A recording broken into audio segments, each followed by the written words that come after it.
En un programa anterior estuvimos hablando un poco de la, sí, de manera un poco desordenada, como acostumbramos, de la cuestión de la educación y el comportamiento civil de los jóvenes y de los viejos.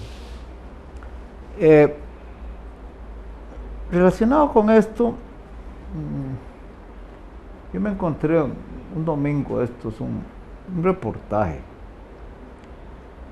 un reportaje en el cual un suplemento dominical, no un periódico, sino un suplemento, desplegó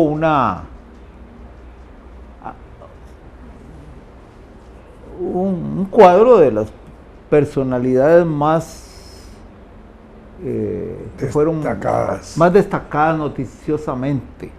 Por lo menos eso, no recuerdo el título exactamente. Y bueno, uno este tipo de reportaje lo ve con interés siempre, porque bueno, la verdad es que debe haber, uno supone que hay un equipo periodístico de cierta envergadura que se reúne y después de muchas consideraciones escoge personajes destacados por tal cosa en cada campo. Pero me llevé un fiasco porque me encontré con cosas muy extrañas. En primer lugar,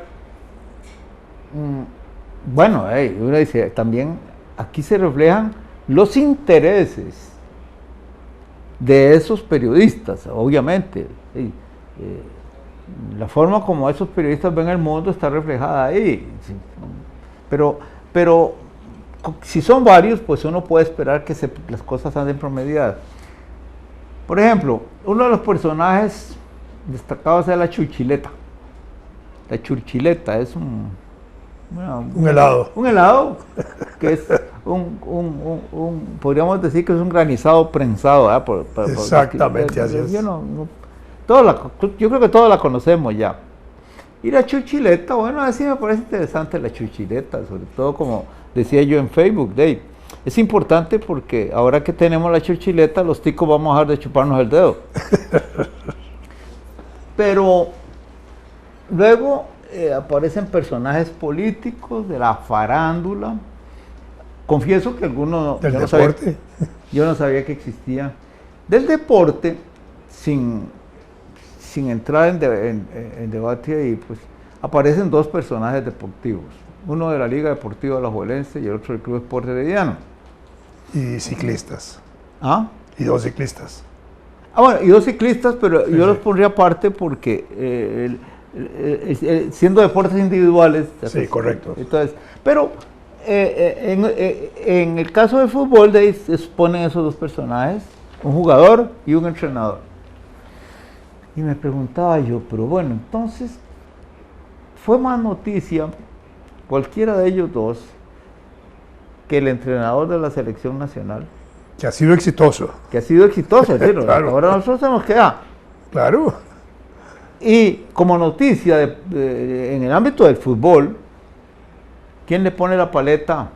A Keylor Navas. Y yo, simpaticen o no simpaticen con Keylor Navas. La verdad es que es noticia hoy, en la noche, en la mañana, en la tarde y en el mundo. En el mundo, exactamente, en el mundo. Entonces, ¿qué criterios son esos? El de los dos ciclistas, digo yo, bueno... Son buenos. Yo creo que si pusieron la churchileta, está bien que pongan la bicicleta. Que le rima. Como en la farándula, como, bueno, yo no hay dos personajes que considero de veras destacados, pero que hacen reír. ¿Ah? Que hacen reír. Hacen reír, exacto, y es importantísimo, pero otros que yo no sabía que existían. Y si yo fuera un bayunco que nunca leo un periódico, pero no sabía que existían, ¿cómo es eso? En cuanto a los políticos no digo porque ya es grotesco, ¿verdad? Lo que hicieron. Pero los ausentes es una cosa importante. Exacto. Por ejemplo, en un panorama de esa naturaleza, en ese suplemento, en el campo de la cultura, aparte de estas dos actrices que son muy buenas, pudieron haber destacado otros aspectos Claro. de la gente que se ha sobresalido en Costa Rica en mérito científico, por ejemplo. Tanto en el país, y recientemente se han dado los premios de ciencia y tecnología de costarricenses que son destacados en el extranjero y aquí, ¿verdad? Y uno podría pensar que son espacios que, porque hayan sido premiados, no pueden ser objeto de ser ignorados. O la misma esa costarricense que está La joven científica que preparándose para ir a Marte, ¿verdad? Nada menos. Sí, sí, y hay un poeta arajuelense, no voy a decir el nombre porque no digan que ganó un premio importante de poesía en México este año y fue noticia. Pero en fin, eso se relaciona con la cuestión de cómo es que las estructuras informativas y formativas de este país contribuyen a sostener ciertos valores. Porque ¿cómo vamos a pedir que no deberíamos contribuir a que haya interés de los jóvenes por la ciencia, destacando esos casos de científicos que han sido noticia? El problema es que sí, claro, quieren ser ignorados, como hay tantos. Y es muy extraño, yo lo digo que es muy extraño, me sorprendió que fuera tan superficial, que tomara de manera tan superficial el asunto en ese suplemento. Y quizás sea la oportunidad de llamar la atención sobre los periodistas. Bueno, no puede ser que sigan quejándose de que las redes sociales deterioran la imagen del periodismo y otras cosas como esas, pero no se fijan que ellos están contribuyendo a que se deteriore la imagen del periodismo con esas salidas. Y hay que decirlo con franqueza. No es un órgano de prensa el que está siendo enjuiciado, es los periodistas que tuvieron la libertad de hacer esa ligereza, pienso yo. Y le digo con énfasis, porque me parece que así nos educa a una sociedad. Y bueno, por lo demás, esperemos que otros medios hagan otras cosas diferentes en ese campo. Lamentablemente solo ese suplemento sale personajes al año. Eso es cierto. Porque los otros periódicos ya no entran en ese carril. Ya desapareció el folletín. Y no entran.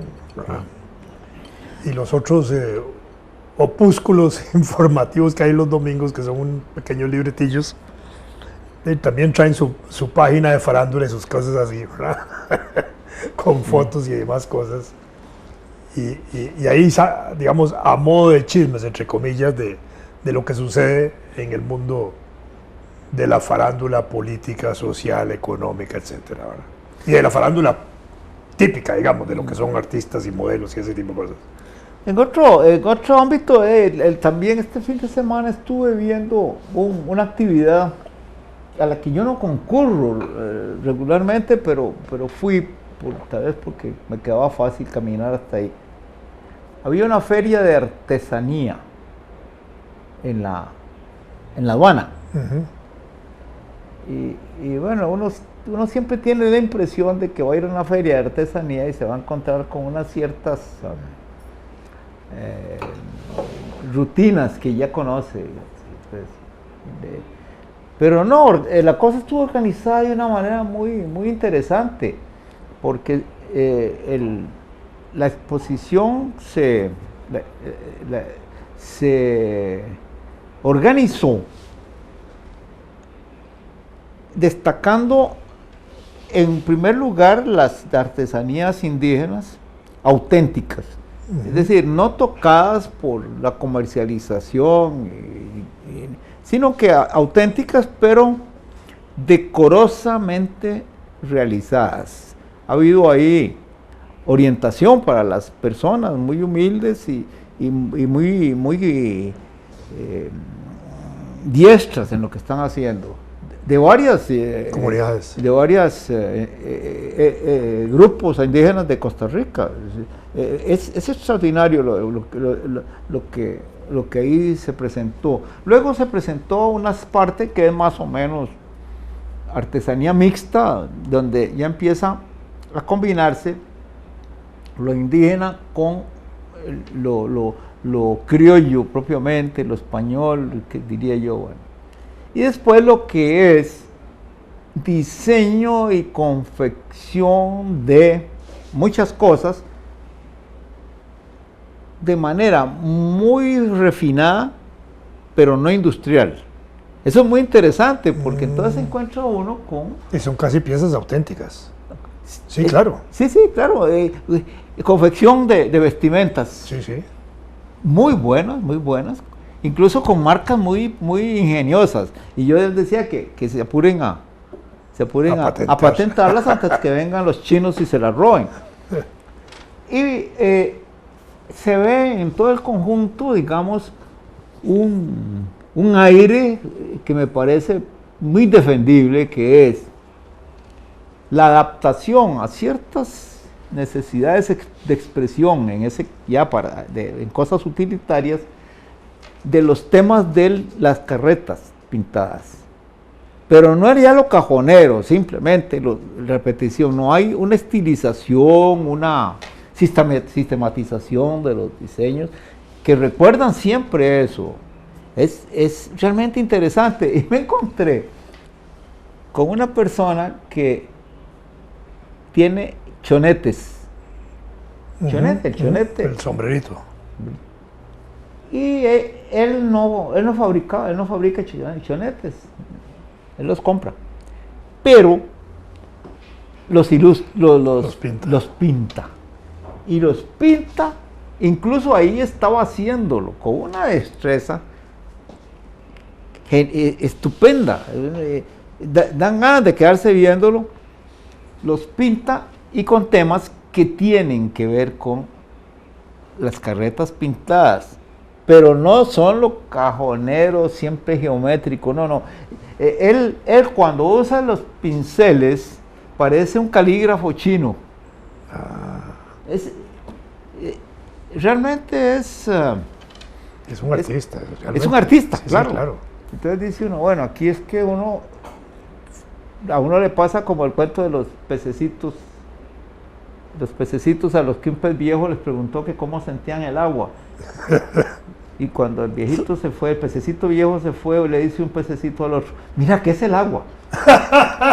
Así nos pasa a nosotros con esas cosas, ¿verdad? Que están ahí y solo por la pereza no las observa y les da el valor que tienen. Hay unos trabajos en madera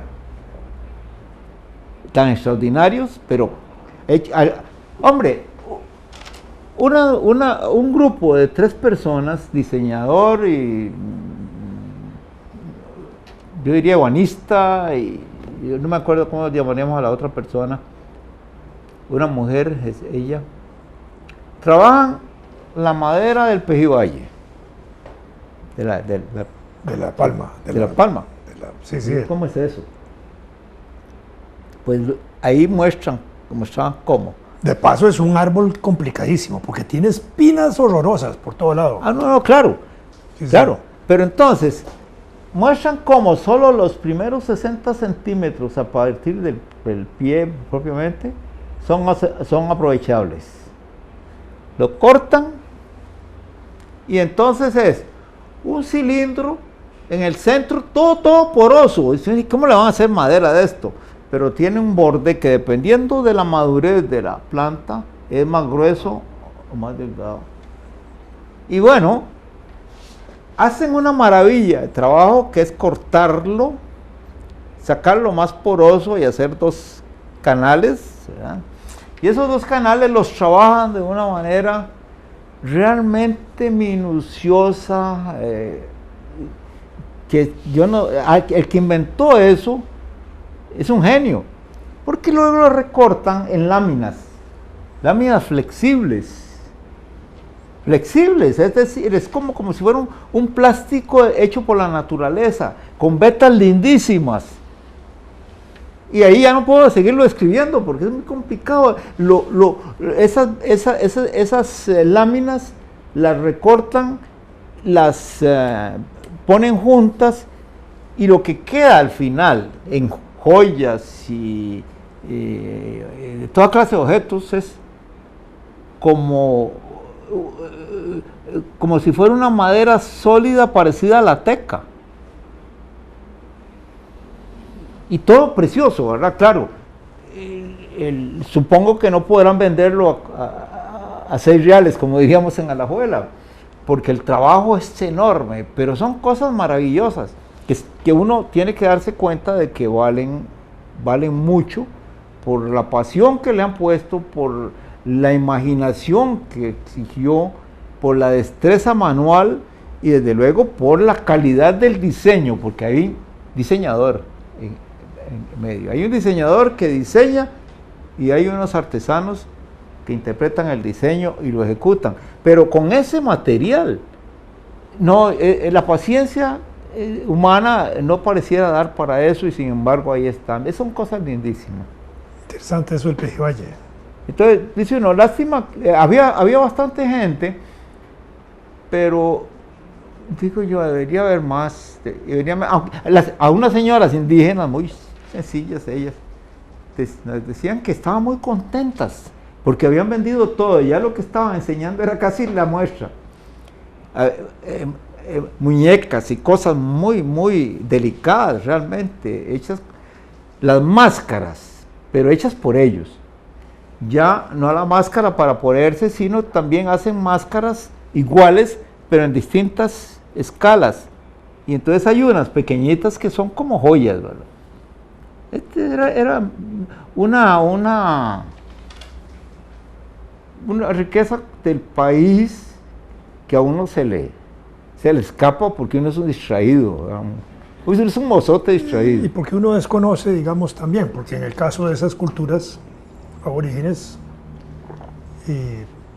dentro de la comunidad nacional, que hay bribris, cabécares, huetares, hay como 9 comunidades de esa naturaleza, están los malecos, en fin, siguen conservando tradiciones antiguas. Sí. Por ejemplo, los bribris, cuando preparan las canoas, tienen que meterse a la montaña, ir a botar unos árboles especiales, preparan las canoas adentro de la montaña, ¿verdad? Y después hacen todo un ceremonial para traérselas en hombros y todo, hasta los ríos que las van a usar. Y aparte de eso hacen ceremonias con piedras, también unas piedras más grandes y otras más pequeñas que tienen un simbolismo en sus propias tradiciones, que recogen dentro de ese simbolismo de la traída de las piedras imágenes también religiosas alrededor de las piedras, y la piedra no puede caerse, y si se cae es porque es una determinación de Dios, etc. Y no deben participar gente ajena a la comunidad en esas ceremonias, pero si alguien participa, interpretan que ese también es un designio de Dios, entonces lo dejan participar. En fin, hay una gran cantidad de costumbres y tradiciones tan lindas que todavía se siguen cultivando y se siguen haciendo. Lo que pasa es que son como desconocidas desde el punto de vista informativo nuestro, y probablemente tampoco se les dé mucha bulla a eso para que tampoco llegue el turismo ahí, tipo langosta, echar a perder todo. Eso es cierto, sí. Pero que cuando se rescatan ese tipo de tradiciones, muestran, digamos, la riqueza y el arraigo que tienen, porque son centenarias y ahí siguen trabajándose. Sí, ¿y cómo participan? Bueno, en esta traída de las canoas y eso, yo he visto ese tipo de tradiciones, van mujeres adelante y mujeres atrás, participando en la traída de las piedras y de las canoas cuando son así. Y uno dice, ¿por qué las mujeres adelante y las mujeres atrás? Y tiene toda una explicación desde el punto de vista del funcionamiento cuando tienen que subir alguna loma o cuando tienen que bajarla, entonces se equilibran con el trabajo de las mujeres adelante o atrás. Interesantísimo eso. Bueno, y ahí están, lamentablemente de poca comunicación informativa nacional, de conocimiento, que uno pueda decir, caramba, no sé qué ignora todo. Qué fuerza. Yo hace un tiempo yo conté que fui a recibir a un amigo en Punta Arenas que venía en uno de estos cruceros, y cuando visitamos ventas de artesanía, ahí pues yo me sentía muy apenado porque me encontraba con que la mayoría era artesanía made in China o made in India, y cosas muy, muy grotescas. Y incluso mi amigo, que era un tipo, digamos, conocedor, él ha viajado mucho por Europa, yo lo conocí en Bélgica, es un gringo de California, me hacía la observación de que por todas partes pasaba lo mismo. Sin embargo, ayer... Perdón, pero a propósito de eso sí tal vez debería organizarse en esos mercados de artesanía lo que es típicamente nacional. Exacto. Y lo que viene de otros lugares, que la gente también sepa distinguir y no se confunda. Es que eso es lo que yo pensaba ahí en esa aduana, porque cuando hay los trabajos de estos señores, por ejemplo, los que se hacen en teca, la madera. Una madera especial porque sirve hasta para la industria marítima, porque es poco corrosible. Sí. Entonces decía yo, bueno, ¿por qué no? ¿Cómo? Lo ideal sería que si vienen turistas sensibles, ¿verdad? No los borrachines que van a esas calles que ya conocemos, de que vean esto y uno pueda sentir el orgullo de que se lleven esas cosas. Yo me acuerdo que una vez, de regreso a Bélgica, yo tenía que hacerle un regalo especial a la señora de mi profesor. Y yo decía, y de pronto me cayó la peseta y me fui al lugar donde vendían las reproducciones más fieles de las joyas de oro nacionales. Los tucanes y ese tipo de exacto, águilas, ese tipo de cosas, las águilas. Pero como por tratarse de ese caso, yo me hice mis ahorrillos, me gasté mi plata, no eran de oro desde luego, pero eran... Y eso causó tal impresión en la persona, porque eran realmente, provocaban admiración por y eso es un trabajo de imitación bien hecho, ¿verdad? Sí, claro. Así que tal vez sería bueno que se fuera pensando en organizar esto. Sí, en organizar las secciones de atención de los turistas en los muelles. Bueno, ahí tenemos que parar